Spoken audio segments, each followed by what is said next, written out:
Hello and welcome to the latest edition of the Talking City podcast with myself, Alex James, and Chief City writer Simon Bajkowski.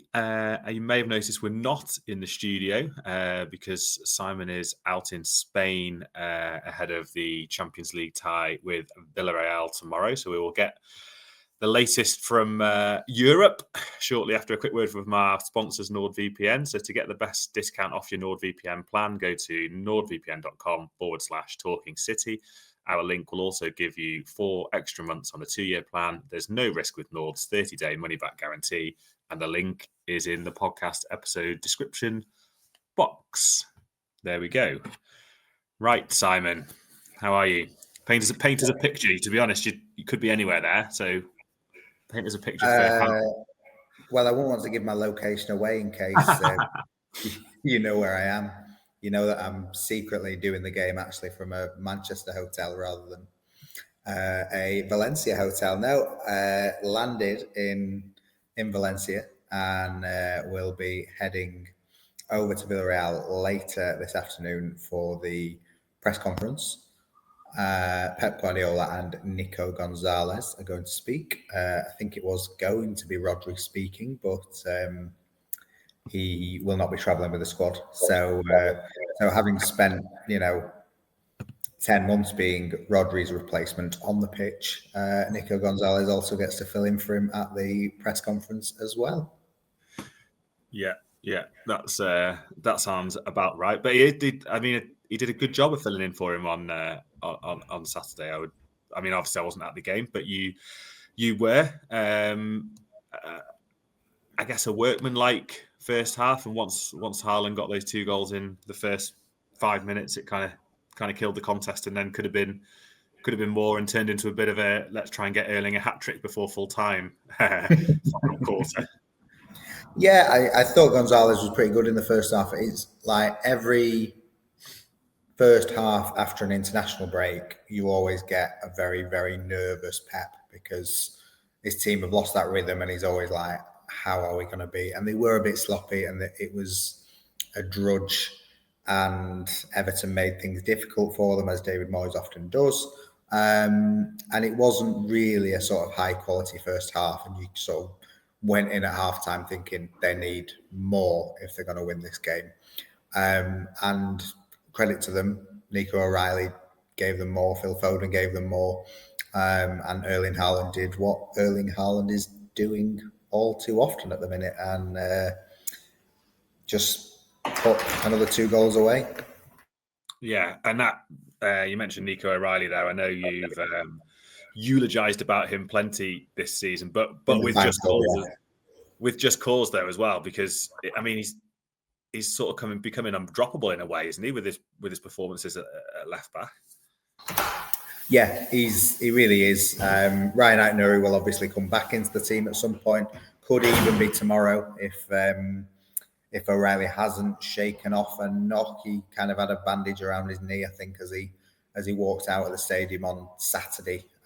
Landed quite heavily after going up for a header, but City hope he'll be okay. But obviously Aït-Nouri will come back in. But what a standard Aït-Nouri will have to rise to, because O'Reilly is really doing an awful lot. And we talk about the sort of the 2 giants at both ends of the pitch, Haaland and Donnarumma, but like Núñez and O'Reilly as the 2 fullbacks is quite imposing and intimidating for opposition teams to play against it as well. And O'Reilly just packed such a punch going forward, as well as being able to kind of handle himself physically against another team that did put up a physical challenge to him.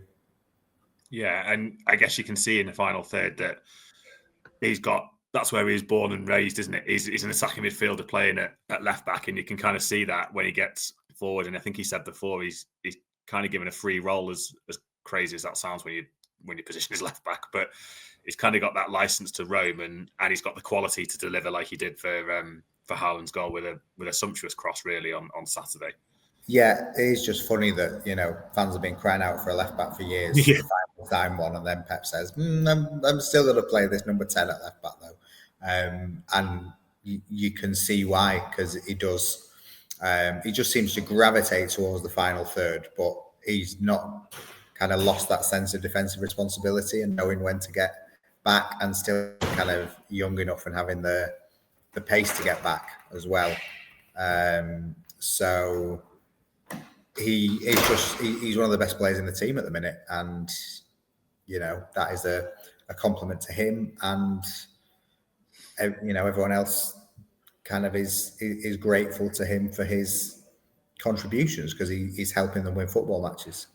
That first goal as well was that pass from Foden into O'Reilly, then O'Reilly's cross, then Haaland A's run into the box, and then B, his intelligence to sort of hold the run while I think 2 or 3 Everton defenders almost carried on past him. That just shows, I guess, a level of confidence as well in those 3 players in particular, who have all had really strong starts to the season. But 3 moments of real quality there, wasn't there, to open the door for that game? Yeah, and Haaland's running or pausing or stopping or changing direction never gets the credit it deserves. Like, people think he's a tapping merchant. Well, if he's a tapping merchant, it's because he's in the right place at the right time, and that is a skill.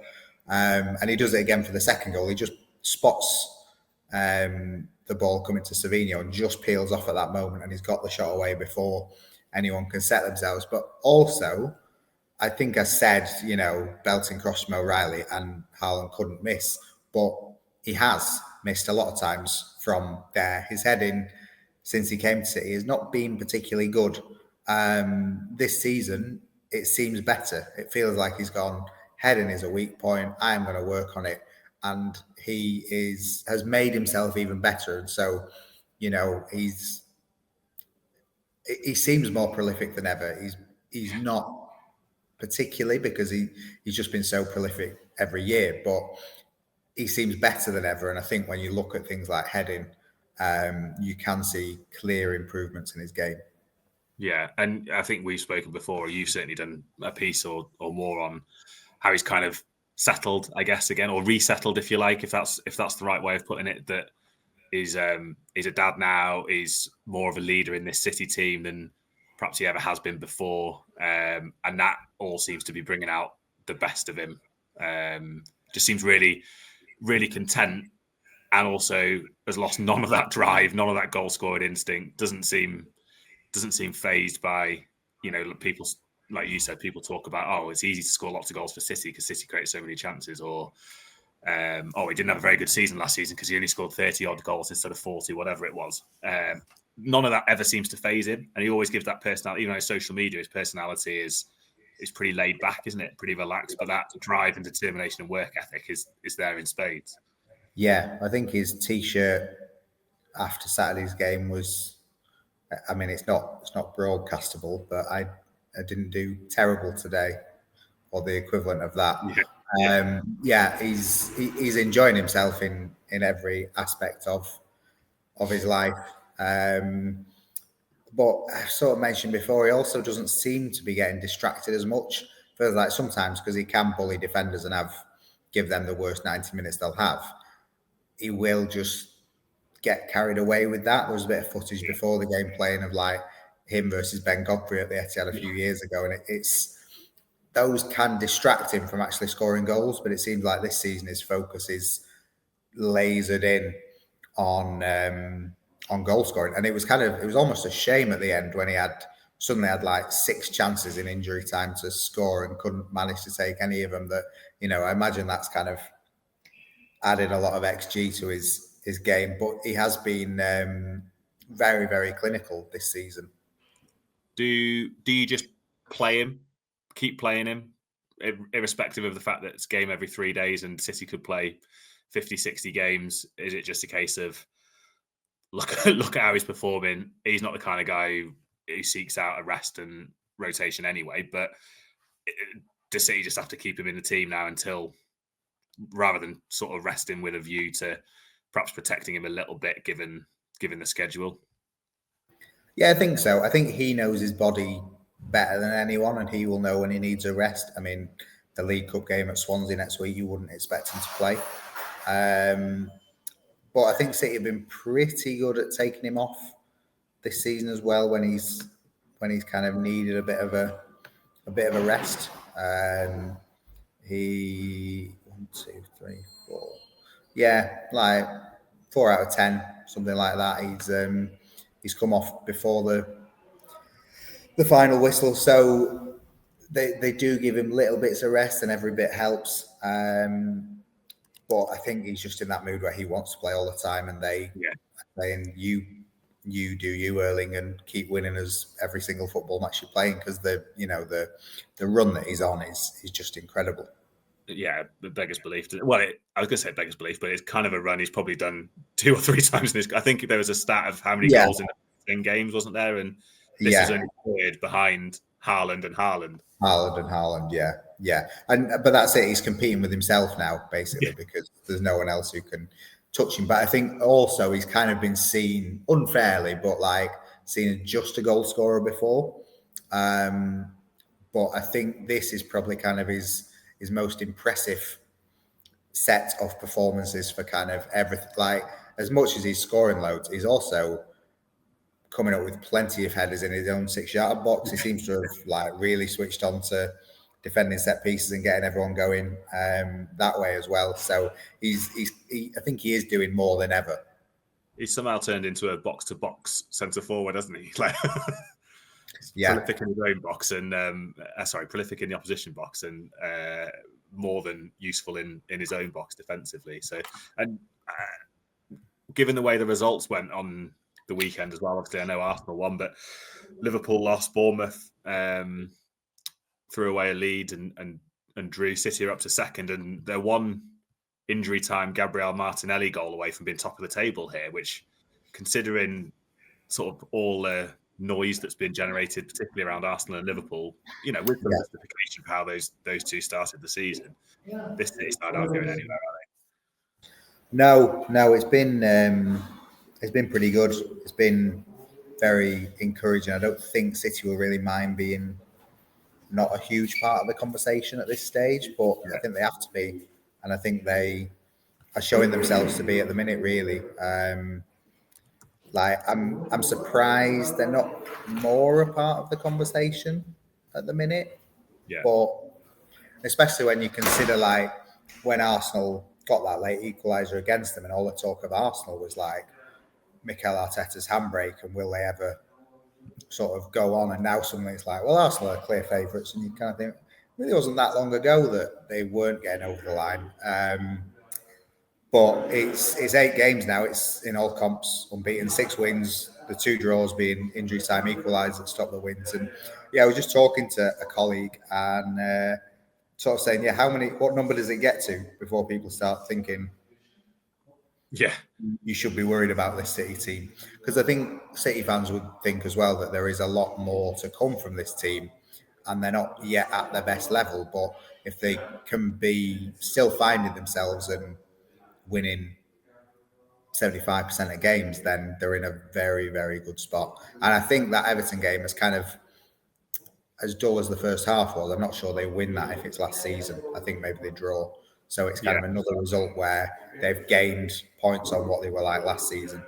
Yeah, and exactly right, because they did draw that game the corresponding game last season, didn't they? And obviously they did lose the derby, and they did get thumped at Arsenal, and all these little markers. And I think Arsenal have done similar. To be fair to Arsenal, I think they've picked up 6-7 points from games that they would have drawn or lost last season that they've turned into wins. But City are doing exactly the same as that. And City also, what I think is really encouraging is how many players are performing at high levels. You look at, like, we often do a predicted team, and I didn't have Nathan Ake in the predicted team, but it's almost a bit easier to do it because you think, well, he can't drop Doku, he can't drop Haaland, he can't drop Foden. O'Reilly's certain to start at left back.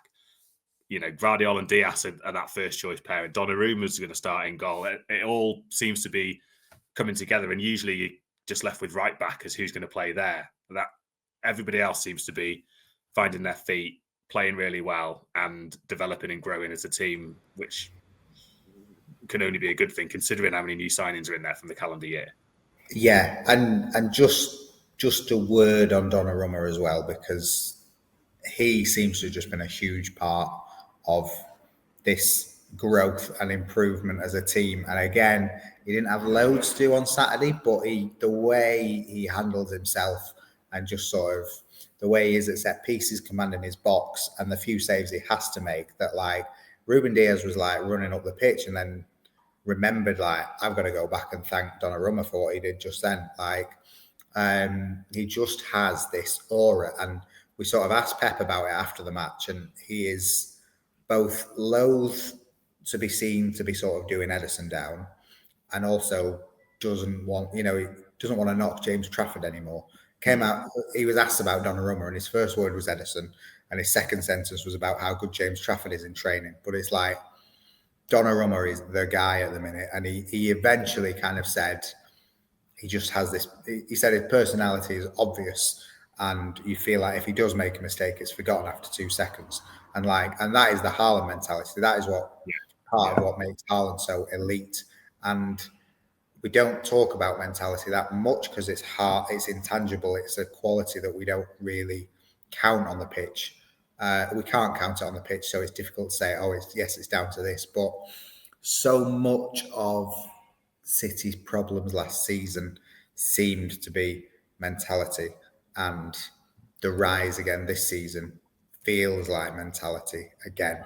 And I said, does it help that Donnarumma wasn't here last year, so he wasn't here for the problems? And again, we're never going to get a bite on that, but it does feel like it's helping City through to this new phase and away from the issues of last season, when they've got a guy who wasn't here but is a Champions League winner, and opponents don't want to face him, and he's that kind of stable figure at the back that they kind of lost last season, with kind of Ederson's problems and the team's problems. Yeah, I think in all the noise about Donnarumma signing, and City are going to have to change their style, which they haven't really, have they? They haven't drastically altered their style. And all the noise about, is he going to be okay with his feet, and he's not going to be able to do what Ederson does in terms of 70-yard through ball to Haaland. Everybody kind of forgot that what he'd bring off the pitch, and the mentality, and what he's like in the dressing room, what he's like as a person, how he can encourage other people on. And James Trafford's a very good goalkeeper, but James Trafford can't have what Donnarumma's got through no fault of James Trafford's, but because of the experiences that Donnarumma's had. Yeah. But also, for instance, James Trafford, who I think is a terrific goalkeeper, made a mistake against Tottenham and then kind of visibly wilted and worsened. Whereas if Donnarumma can just shrug off any mistakes, then that helps on top of his personality. And I was the same. I was thinking, how will Donnarumma fit in at City? But I think I wasn't thinking about, just how important mentality and personality is. And I think that trumps anything to do with his feet. Yeah, and I guess we'll see it. He won the Champions League last season. City back in Champions League action this week. That elite mentality, maybe not at this point where we're in a round robin, eight league phase matches to sort of get through. I think we all kind of think City are going to, they got into the top 24 last season when they were pretty abysmal for large parts of the Champions League campaign. I don't think anyone thinks they're not going to get into the top 24 at least again. But later down the line in that competition, you kind of feel like something like Donnarumma, he might come up with that moment that sends City through in a knockout tie, or in a way that Haaland has done it time and again, and in a way that I guess John Stones did it in the treble winning. Well, Rodri scored the goal, obviously, but John Stones' performance against Inter, those kind of big game moments, you just feel like Donnarumma's got a suitcase full of them to deliver this. And Ederson had them when they won the treble in spades, but it's those kind of game-changing moments where it might not be a big save, but it feels like a big save, and it makes his teammates react in a positive way, or him not kind of crumbling after a mistake means that the rest of the team doesn't crumble. Is that kind of thing. And I mean, we're approaching the anniversary, I think, of the final game, which was pretty much the nadir for City last season, when they kind of thought all the problems had gone away, and then turned out they were worse than ever. And I think it's funny because again, when Donnarumma left PSG to join City, and he's left PSG because they've signed Lucas Chevalier to replace him. And he was like, well, actually, though, Donnarumma made loads of mistakes in Ligue 1. So, you know, he might have been amazing shot stopping in the Champions League, but, you know, he wasn't great domestically. And now you see PSG fans saying, like, our keeper's making loads of mistakes. Can we have Donnarumma back, please? So it's kind of like, yeah, you don't know what you've got until you haven't got it. And, you know, for City, you don't know. They didn't know how good Donnarumma would be until he arrived, but now he's here and everyone's like, oh my God, how good is he? Yeah. And just a quick one on the game tomorrow. Obviously, Villarreal, I think, third in La Liga. They've had a decent start. City have had a decent Champions League start. How important is it for City to try and get this away win in Europe? It's been, was it Bratislava? I want to say Bratislava was the last time City won away in the Champions League. And since then, they've shipped 4 at PSG. They shipped 4 at Sporting, didn't they? Was it 3 in Madrid? And they've lost another couple of games, at least one more game at Juventus. That feels like, obviously they were so close to doing it again in Monaco last away game. That feels like another little hurdle or another monkey to get off the back. Does that work as a? I think it does. Can you hurdle with a monkey on your back? Maybe. I'd like to see it. Obviously no animals harmed and all that. Coming soon to a podcast near you. Yeah. Have to be visual. Very close to going full on partridge here. Yes, yeah. I think that they need to win tomorrow. I know they don't need to win really, but every game in the Champions League is hard. And I know they'll have had 2 of the first 3 away, but having 7 points after 3 games will be so much better than having 4 or 5 points after 3 games. Because, next they've got 2 home games, and it's Dortmund at home and it's Leverkusen at home. And you should win them both, they say. But they're both tricky in their own way, and every Champions League game is tricky, and you never know. So you just need to get the points as quickly as possible. And that is what City were masters at in the old group stage format under Guardiola, and it's what they need to get here. They need to. I mean, in Monaco, I thought they played well enough to win, but that late penalty meant that they didn't win, and they need to cut things like that out. They need to be sharper and better, and it comes down to those fine margins. And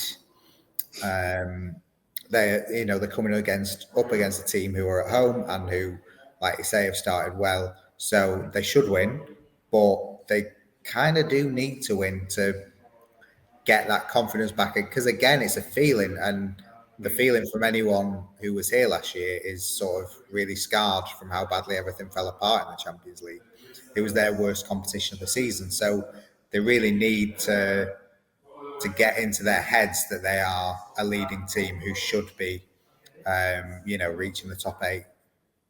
Yeah, absolutely. Yeah, and we will find out, of course, tomorrow night, and we will have Simon out there in is it the Yellow Submarine that they're called, Villarreal? Is that right, or have I made that? Yes. Up? Yeah.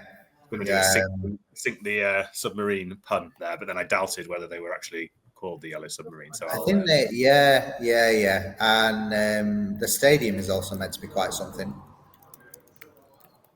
It is the Ceramica Stadium. Very bright yellow. Is that a new ground? It must be a new ground for you, is it? Yes, it is. Yeah. Talking about it. Yes. So we will have Simon in the. What did you say? Was it the Ceramica, bright yellow? Estadio de la Ceramica. Yeah. So we'll get Simon's thoughts on the ground as well as the game, and food and and the transport and all the other intangibles that go, not intangibles, all the other nuts and bolts that go into the logistics that go into these away days. And we'll have every base covered in the build up to the game. As Simon says, he'll be speaking to Pep Guardiola later on this evening, so we'll be across that on all our usual channels, and of course across the game as well. And we will leave you to it, Si, to get your siesta in before the evening's work begins. Thank you very much. And thanks everybody for watching. Thanks for listening, and we will see you again soon.